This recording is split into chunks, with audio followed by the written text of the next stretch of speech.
Hello, আসসালামু আলাইকুম guys. আমি অনেক দিন পর আপনাদের সামনে হাজির হয়ে গেছি আজকে একটি রেসিপি নিয়ে। আজকের রেসিপিটি হচ্ছে চুলায় তৈরি চিকেন বারবিকিউ। চলুন আমরা দেখে আসি কিভাবে আমরা মুরগিটা সুন্দর করে কেটে চিড়ে নেব। মুরগিটা ভালোভাবে কেটে নিয়েছি, দেখেন আপনারা। আপনাদের সামনে আমি একটা একটা করে ভালোভাবে কেটে চিড়ে পরিষ্কার করে ধুয়ে নিয়েছি। এবার আমরা এক এক করে এটা কিভাবে করতে হবে একটু একটু করে আপনাদের সামনে পুরাটা দেখাবো। আমি মুরগিগুলা ভালোভাবে এই যে একটা বাড়িতে নিয়েছি। এখানে আমি একটু লেবুর রস ভালোভাবে চিপে প্রত্যেকটা মুরগিতে ভালো করে দিয়ে দেব।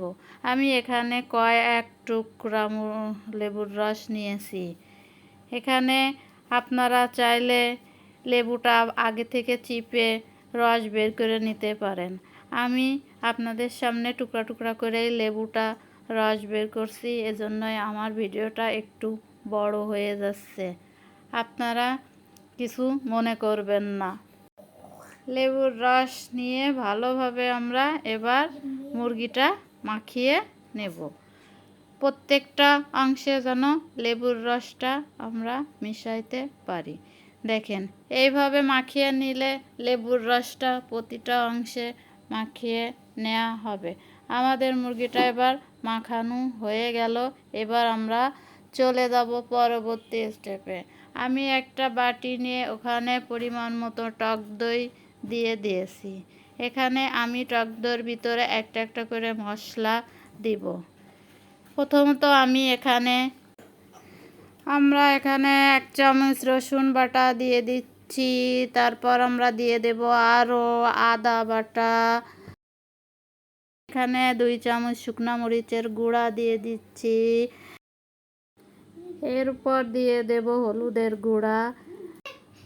আমরা এক এক করে সব মশলা দিয়ে দিচ্ছি। এখানে আমি জিরা আর গরম মশলার গুঁড়া একসাথে দিয়ে দিচ্ছি। এখানে দিয়ে দিলাম লবণ এবং এখানে আমি বারবিকিউ মশলাটা দিয়ে দেব পরিমাণ মতো। মশলাটা দেখেন, আপনাদের ভালোভাবে দেখাই দিলাম। 1 চামচ বারবিকিউ মশলা দিয়ে দিয়েছি। এবার আমরা দেব এখানে বারবিকিউ সস। দেখেন, আমি বারবিকিউ সসের বোতলটা আপনাদের সামনে দেখিয়ে দিলাম। এই সসটা অনেক ভালো। এখানে আমি কিছুটা পরিমাণ সস দিয়েছি এবং ভালোভাবে মশলাটাকে চামচ দিয়ে নেড়ে চেড়ে ভালোভাবে মিশিয়ে নিব, যেন কোনো দলা পেকে না থাকে। এজন্য আমি ভালোভাবে চামচ দিয়ে মশলাটাকে মাখিয়ে নিচ্ছি। এই যে আমার মশলাটা মাখানো রেডি হয়ে গেছে। এবার আমরা চিকেনটাতে মিশিয়ে দেব। আমি চিকেনটাকে ভালোভাবে ছড়িয়ে নিয়ে এরপর মশলাটাকে দিয়ে দিচ্ছি। পুরা মশলাটা আমি এখানে ঢেলে দিচ্ছি। মশলাটা হাত দিয়ে না মাখালে ভালোভাবে মাংসের সাথে মিশবে না, তাই আমি হাত দিয়েই মশলাটাকে মাখাচ্ছি। দেখেন, আমরা যে অংশটা কেটে নিয়েছি, আমরা নখ দিয়ে সে অংশটায় মশলাটা ভালোভাবে ঢুকিয়ে দেব, যেন কোনো অংশে চিকেনের মশলাটা বাকি না থাকে।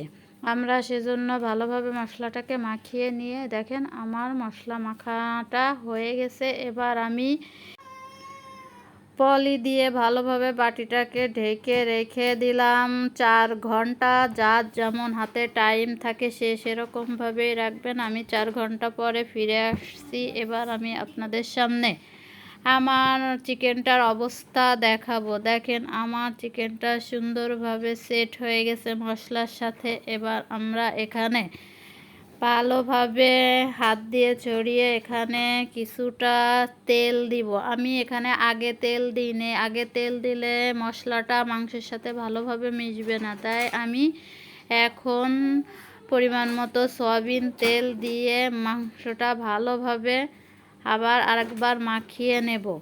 মাংসটা সব জায়গায় আমি তেলটা মিশিয়ে দিচ্ছি। দেখেন এইভাবে আপনারা সবাই এভাবেই করে একবার হলেও বানিয়ে খেয়ে দেখবেন, অসাধারণ একটি বারবিকিউ তৈরি হবে। এখানে আমি দেখার সৌন্দর্যের জন্য সামান্য পরিমাণ জর্দার রং দিয়ে দিচ্ছি। আপনারা এটা চাইলেও দিতে পারেন, না চাইলে না দিলেও কোনো ক্ষতি নাই। এটা একটা দেখার সৌন্দর্যের জন্য। আমি চিকেনটিকে ভালোভাবে জর্দার রংটা মাখিয়ে দিচ্ছি। আমরা ফ্রাই প্যানটি চুলায় দিয়ে দেখেন ফ্রাই প্যানটি গরম হতে বসিয়ে দিয়েছি। এখন আমি এখানে কিছুটা সরিষার তেল দিয়ে দিয়েছি, দিয়ে ভালোভাবে ছড়িয়ে দিলাম। সরিষার তেলটি ভালো করে গরম হয়ে যাওয়া পর্যন্ত আমরা অপেক্ষা করব। গরম হয়ে যাওয়ার সাথে সাথে একটা একটা করে মাংসের টুকরা দিয়ে দেব। আমার ফ্রাই প্যানটি একটু বড়, তাই আমি একবারে এখানে 4টি মাংস বসিয়ে দিচ্ছি। আপনাদের ফ্রাই প্যান যদি ছোট হয় তাহলে আপনারা 2টা করেও ভেজে নিতে পারেন। এবার আমরা কিছুক্ষণের জন্য ঢাকনা দিয়ে ভালো করে ঢেকে কিছুক্ষণ রান্না করে নেব। আমরা 5-6 মিনিট পর ফিরে আসলাম। দেখেন আমাদের মাংসর ওপর সাইডটা আমরা এবার উল্টিয়ে দেখব কেমন হয়েছে। দেখেন আমাদের অপর সাইডটা কত সুন্দরভাবে রান্না হয়েছে। আমরা প্রত্যেকটাকে এভাবে উল্টিয়ে দেব। আমরা এভাবে তারপরে আরও কিছুক্ষণ অপর পাশটাও ভালোভাবে 5-6 মিনিট রান্না করে নেব। আমরা এখন ঢাকুন দিয়ে ঢেকে দিলাম, দিয়ে আরও কিছুক্ষণ অপর সাইডটাও রান্না করে নিয়ে আবার ঢাকনাটা তুলে নিয়েছি। দেখেন আমাদের মাংসর 2 সাইডটাই সমানভাবে রান্না হয়েছে। আমি মাংসটাকে ভালোভাবে আরও একবার উল্টিয়ে দেব। দেখেন আমার অপর সাইডটাও কত সুন্দরভাবে রান্না হয়েছে। আমরা আরও কিছুক্ষণ রান্না করে নিচ্ছি ঢাকনা দিয়ে ঢেকে। দেখেন আরও কিছুক্ষণ পর আমরা আবার ফিরে আসছি। আমাদের বারবিকিউটা কীরকম অবস্থায় আছে আপনাদের সবাইকে দেখাচ্ছি। দেখেন এবার আমরা বারবিকিউটাকে ভালোভাবে দেখিয়ে দিচ্ছি। দেখেন কত সুন্দরভাবে আমাদের বারবিকিউটা তৈরি হয়ে গিয়েছে। এবার আমরা আর কিছুক্ষণ টাইম এটাকে রান্না করে নিব। এখন আমি যে মশলাটা বাটিতে লেগেছিল ওই মশলাটা ভালোভাবে চিকেনের উপর মাখিয়ে ব্রাশ করে দিচ্ছি। প্রত্যেকটা চিকেনের উপর ওই মশলাটা আমরা ব্রাশ করে দিচ্ছি। এবার আমরা মাংসটা উল্টিয়ে দিচ্ছি। এবার আমরা এই পাশটাও ভালোভাবে ব্রাশ করে মশলাটা লাগিয়ে দিচ্ছি। এভাবে আপনারা বাকি মশলাটা মাংসের উপর মাখিয়ে দেবেন, তাহলে মাংসটা অনেক টেস্টি হবে। এবার আমরা ঢাকনা দিয়ে ঢেকে দিচ্ছি। এবার আমরা ঢাকনা তুলে জালটি বন্ধ করে দেব। দিয়ে এখন আমরা এখানে কয়লার ধোঁয়া দিয়ে বারবিকিউটা আরও টেস্টি করে তুলব।